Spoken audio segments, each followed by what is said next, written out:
Hello friends, आप Mukesh Goyal. I hope कि आप सारे बहुत अच्छे हैं। और फ्रेंड्स, आज हम बात करेंगे हायर एजुकेशन सिस्टम, जो उच्च शिक्षा तंत्र है। आपका पेपर वन जो जनरल पेपर है उसमें उसमें कुछ करंट की बातें करेंगे। और ये जो करंट की बातें हैं ये अपना जो एनईपी है, नेशनल एजुकेशन पॉलिसी 2020 है, उससे जुड़ी हुई है। और आज कुछ जिक्र हो रहा है इसके बारे में, और तो अच्छे से समझना। और यहाँ से क्वेश्चन आने की बहुत ज़्यादा संभावनाएं हैं, तो आराम से चित्त को रिलैक्स करके इन बातों को सुनना है। जो आपकी यूनिट है ना, higher education system paper one में, वहाँ से क्वेश्चन आने की बहुत संभावना है, तो ध्यान से समझना है। ठीक है, चलो भाई। इससे पहले कि हम टॉपिक के बारे में बात करें, आपको मैं बता दूं कि अपनी प्ले स्टोर में एप्लीकेशन है जिसका नाम है SWMG। इसमें हम कंप्लीट पेपर वन पढ़ते हैं, पेपर टू इन्वायरमेंटल साइंस और पेपर टू एजुकेशन, ये पढ़ते हैं। इसके बारे में सारी डिटेल है वो लेक्चर के लास्ट में मैं आपको बता दूंगा कि कितना फीस है, क्या है, कब तक ऑफर चल रहा है, ये सारी बातें मैं लास्ट में बताऊंगा। ठीक है फ्रेंड्स, चलो लेक्चर के बारे में बात कर लेते हैं। एक न्यूज़ आई है फ्रेंड्स, इस न्यूज़ को सुनना। इसमें लिखा हुआ है कि HECI to be the single education regulator for IITs, IIM, NITs and other INIs। INIs का मतलब है इंस्टीट्यूट ऑफ नेशनल इम्पोर्टेंस। ऐसे संस्थान जो राष्ट्रीय इम्पोर्टेंस के हैं, नेशनल इम्पोर्टेंस के हैं। बेसिकली इसमें ये बात की गई है कि HECI है ना, HECI क्या है? Higher education commission of India है। इसके बारे में हमें जानना है पूरा, और यहीं से क्वेश्चन आने की संभावना है। अभी क्या बात आई है कि जो IIT है ना, IIM है, NIT है, और दूसरे जो इंस्टीट्यूट है जो राष्ट्र के लिए बहुत महत्वपूर्ण इंस्टीट्यूट है। जैसे IIT का मतलब आप समझते हो ना, इंडियन इंस्टीट्यूट ऑफ टेक्नोलॉजी है, इंडियन इंस्टीट्यूट ऑफ मैनेजमेंट है, नेशनल इंस्टीट्यूट ऑफ टेक्नोलॉजी है, और अदर इंस्टीट्यूट जो हमारे राष्ट्र के लिए बहुत ही इम्पोर्टेंट है, national institute of national importance. ये सारे के सारे अभी ऑटोनोमस काम करते हैं, एज ए स्वायत्त निकाय काम करते हैं। लेकिन ये बोला गया है कि ये किसके अंडर आ जाएंगे? एक एजुकेशन रेगुलेटर है, क्या नाम है उसका? HECI, higher education commission of India, इसके अंडर की बात हो रही है। ये सेंट्रल गवर्नमेंट इसकी बात कर रही है, और जल्दी ही ये सारी चीज़ें इम्प्लीमेंट हो जाएगी। तो ये बात समझ गई मैं क्या कह रहा हूँ? कि IITs है, IIM है, NITs हैं, ये क्या है? सेल्फ रेगुलेटेड, या ये कह सकते हो एज ए ऑटोनोमस बॉडी काम करती है। लेकिन अब इसको कौन रेगुलेट करेगा? HECI रेगुलेट करेगा। और HECI के बारे में अभी हमें कंप्लीट पढ़ना है। और इसको अगर हिंदी में बात करें तो क्या बोलते हैं? भारतीय उच्च शिक्षा आयोग, इसके गठन की बात है। और ये एक ब्रॉड टर्म है। इसके नीचे कौन कौन से ऑर्गेनाइजेशंस को रखा जाएगा, रेगुलेटरी बॉडी को रखा जाएगा, उसके बारे में आपसे क्वेश्चन पूछने की बहुत ज़्यादा संभावना है। तो डिटेल में HECI के बारे में हमें पढ़ना है। तो बात करते हैं HECI के। और HECI का अगर फुल फॉर्म की बात करें तो क्या है? Higher education commission of India, यानी कि भारतीय उच्चतर शिक्षा आयोग। ये तो इसका फुल फॉर्म है। मे बी आपसे फुल फॉर्म से भी क्वेश्चन पूछा जा सकता है। और इस लाइन को पढ़ो, इसमें लिखा हुआ है, four structure will be set up as a four independent verticals within one umbrella institution, the Higher Education Commission of India, HECI। एक HECI एक क्षेत्र संस्थान है, यानी कि एक ब्रॉड हो गया है ना, एक अम्ब्रेला इंस्टीट्यूशन हो गया। और उसके नीचे, उसके भीतर चार है वो स्वतंत्र कार्य क्षेत्र के रूप में चार संरचनाएं स्थापित की जाएगी, है ना। वो चार कौन कौन से हैं? यानी कि फोर इंडिपेंडेंट वर्टिकल्स है, वो किसके अंडर आएंगे? HECI के अंडर आएंगे। आप बात समझ रहे हो? HECI है, ये क्या है? Higher education commission of India है। इसके नीचे चार संस्थाएं या चार संरचनाएं ऐसी बनाई जाएगी जो काम करेगी हायर एजुकेशन सिस्टम में। बेसिकली अभी अगर बात करो, लगभग 14 ऐसे ऑर्गेनाइजेशंस हैं जो काम कर रही है हायर एजुकेशन इंस्टीट्यूट में, जैसे UGC वगैरह, ऐसे 14 हैं। तो इसमें आपस में बातचीत करना, कॉन्फ्लिक्ट, ये सारी चीज़ें होती रहती है। सही से चीज़ें मैं माना जा रहा है कि इम्प्लीमेंट नहीं हो रही। तो एक अम्ब्रेला, एक इंस्टीट्यूशन बना दिया, क्या नाम होगा उसका? Higher education commission of India, HECI। और इसके वर्टिकल में चार और बनाए जाएंगे, और उनको अलग अलग काम डिवाइड कर दिया गया है। तो वो चार कौन कौन से हैं, वो किस नाम से जाने जाएंगे, और वो क्या काम करेंगे, ये भी हमें जानना है फ्रेंड्स। तो HECI का मतलब आप समझ गए। तो HECI के जो पहला जो वर्टिकल जो होगा वो क्या होगा? पहला क्या होगा? फर्स्ट वर्टिकल ऑफ HECI क्या होगा? National higher education regulatory council, जिसको शॉर्ट में क्या है? NHERC। यानी कि सबसे पहले HECI का जो पहला कार्य क्षेत्र होगा वो क्या होगा? राष्ट्रीय उच्च शिक्षा नियामक परिषद NHERC होगा। और इसके अंदर आपको याद रखना है, यहाँ से भी आपसे यूजीसी क्वेश्चन पूछ सकती है, चिकित्सा और कानूनी शिक्षा ये इनको छोड़ा जाएगा, है ना।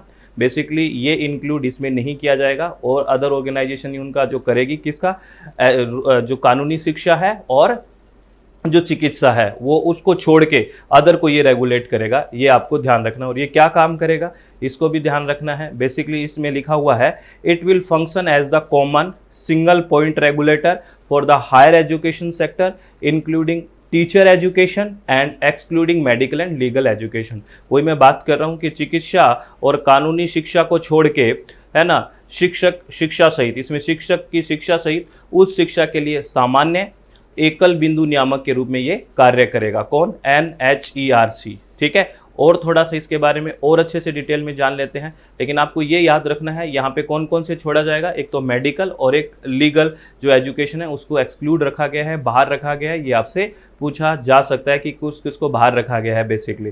तो NHERC के बारे में कुछ और बात कर लेते हैं, क्या होगा इसमें। इसमें एक शब्द यूज किया गया है, NHERC will be set up to regulate in light but tight. क्या है? Light but tight and facilitate manner, meaning that a few important matter, particularly financial probity, good governance and the full online and offline public disclosure of all finance audits, procedure, infrastructure, faculty or staff course and educational outcome will be very effectively regulated। ये इन शब्दों को थोड़ा ध्यान से समझना, एक एक शब्द से क्वेश्चन बन रहा है। तो ये कह रहा है कि जो NHERC है उसकी जो स्थापना है लाइट बट टाइट, मतलब हल्का है लेकिन सख्त है, और सुविधाजनक तरीके से विनियमित करने के लिए किया जाएगा कि इसका सारी चीज़ें अच्छे से रेगुलेट हो।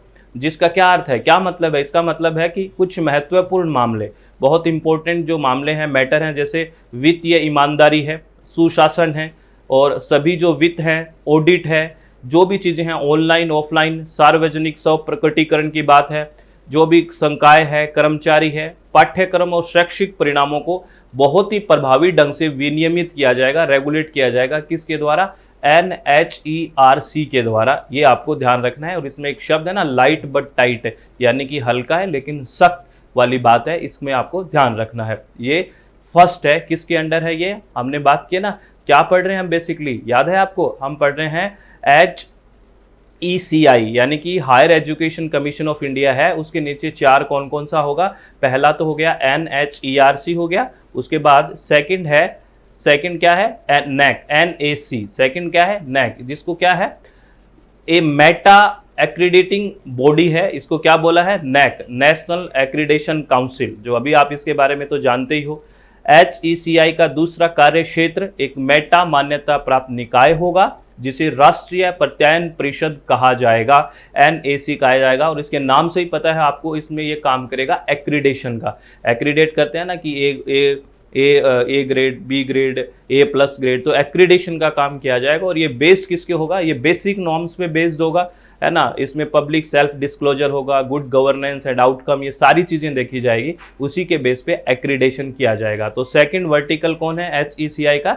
दैट इज NAC, यानी कि नेशनल एक्रीडेशन काउंसिल। ये आपको ध्यान रखना है, और इसके नाम से ही आपको पता लग रहा है कि ये काम क्या करेगा। बात समझ में आ गई ना फ्रेंड्स? बिल्कुल समझ में आ गई ना। इसको बहुत स्पष्ट शब्दों में पढ़ सकते हो, और यहाँ से क्वेश्चन आने की बहुत ज़्यादा संभावनाएं हैं। ठीक है, आगे अगर बात करें फ्रेंड्स, ये तो दो बॉडी हो गई, तीसरी बॉडी कौन सी होगी? थर्ड वर्टिकल है, क्या है?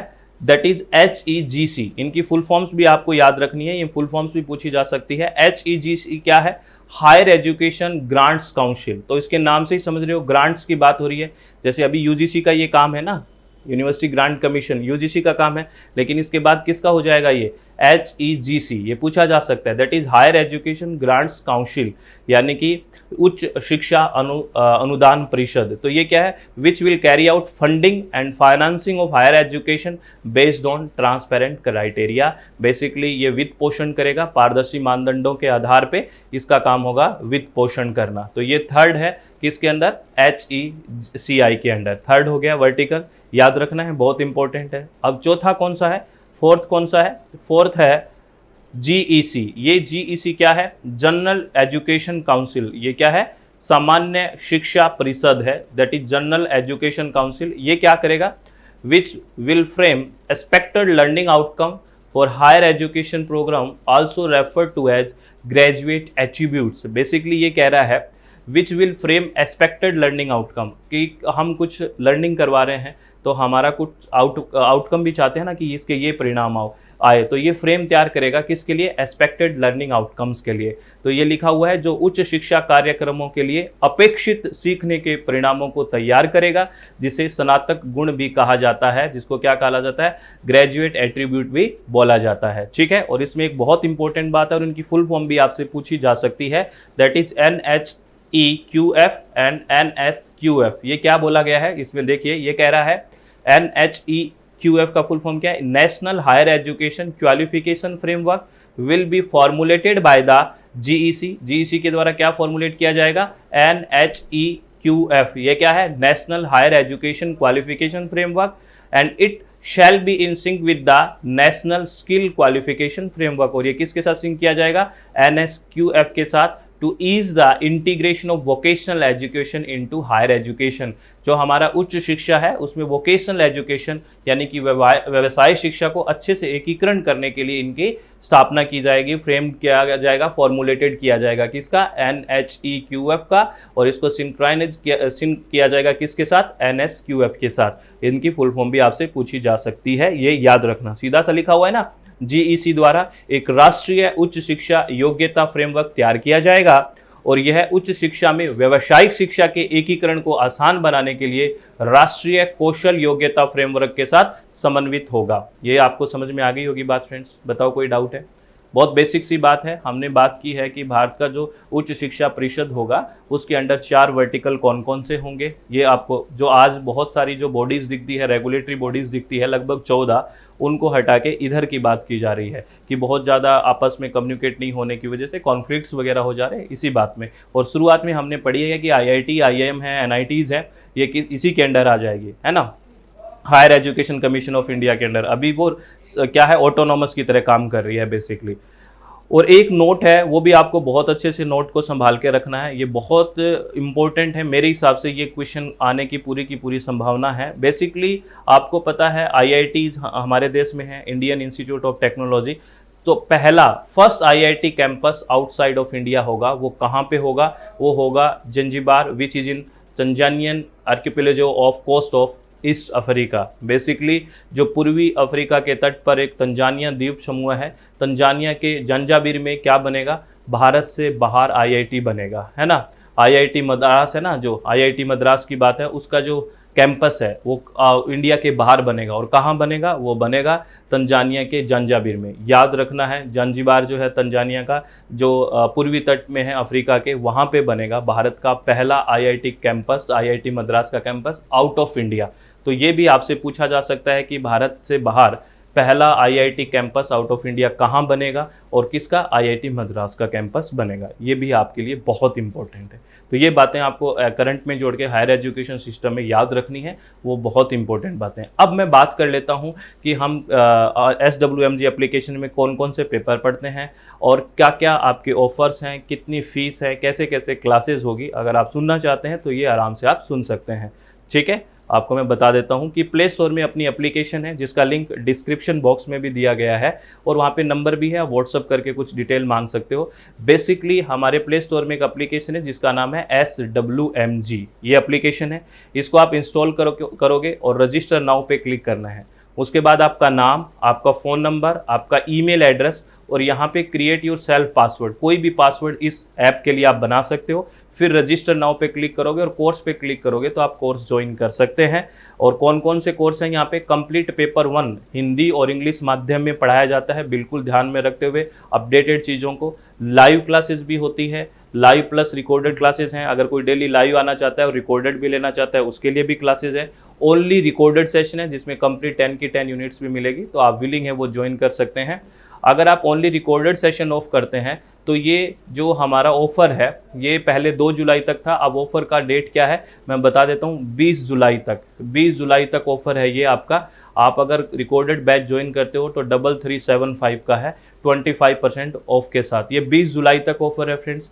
अगर कॉम्बो पैक करते हो तो भी फीस आपको दिख जाएगी। पेपर 2 अगर इन्वायरमेंटल साइंस आप ज्वाइन करते हो तो उस पर भी 25% ऑफ है, और वो ऑफ कब तक है, 20 जुलाई तक है। इसमें कंप्लीट 10 की 10 यूनिट अपडेटेड रिकॉर्डेड सेशन आपको एक साथ मिल जाएगा, प्लस इसका वीक में एक डाउट सेशन होगा, कोई भी डाउट हो वो लाइव रहेगा डाउट सेशन।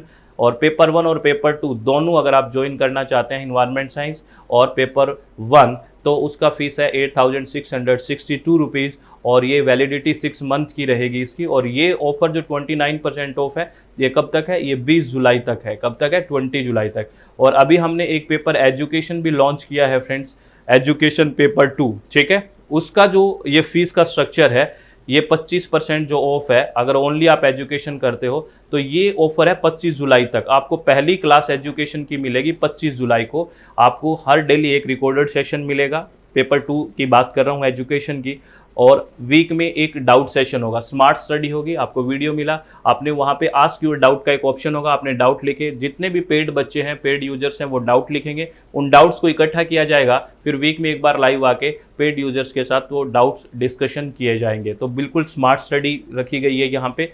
और पेपर 1 और पेपर 2 एजुकेशन और पेपर 1 दोनों साथ ज्वाइन करते हो तो ये ऑफर 25 जुलाई तक है। इसकी फीस है 7612, यानी कि 7612 रुपये, ठीक है। और ओनली एजुकेशन की 5625 रुपीज़, ठीक है। तो आपको सारी बातें समझ में आ गई होगी। फिर भी कोई डाउट रहता है तो मैं बता दूं, डिस्क्रिप्शन बॉक्स में अपनी एप्लीकेशन का लिंक दिया हुआ है, वहाँ पे नंबर भी है, वहाँ पे व्हाट्सअप करके बेसिकली कॉल करके आप पूछ सकते हैं, ठीक है। तो आराम से पढ़ाई करें, बिल्कुल अच्छे से, और टॉपिक्स को शांति से करें, और अपने चित्त को रिलैक्स रखें, किसी भी तरह की प्लीज़ टेंशन ना लें। बहुत आराम से चीज़ों को करना है, और हर चीज़ को बहुत बारीकी से, और शॉर्ट नोट्स अभी से बनाना स्टार्ट कर दो। जो भी आपको लगे कि ये इंपॉर्टेंट है, और हम भी बात करते रहते हैं, तो वो शॉर्ट नोट्स बनाया करो उसको, है ना। ऐसे छोड़ मत दिया करो, वीडियो देखी और छोड़ दिया, ऐसे काम नहीं चलेगा, भूल जाओगे जब तक रिवीजन नहीं होगा। तो नोट्स बने होंगे तो रिवीजन भी अच्छे से हो जाएगा, ठीक है। ऑल द वेरी बेस्ट, बहुत बहुत धन्यवाद, thank you, thanks a lot friends.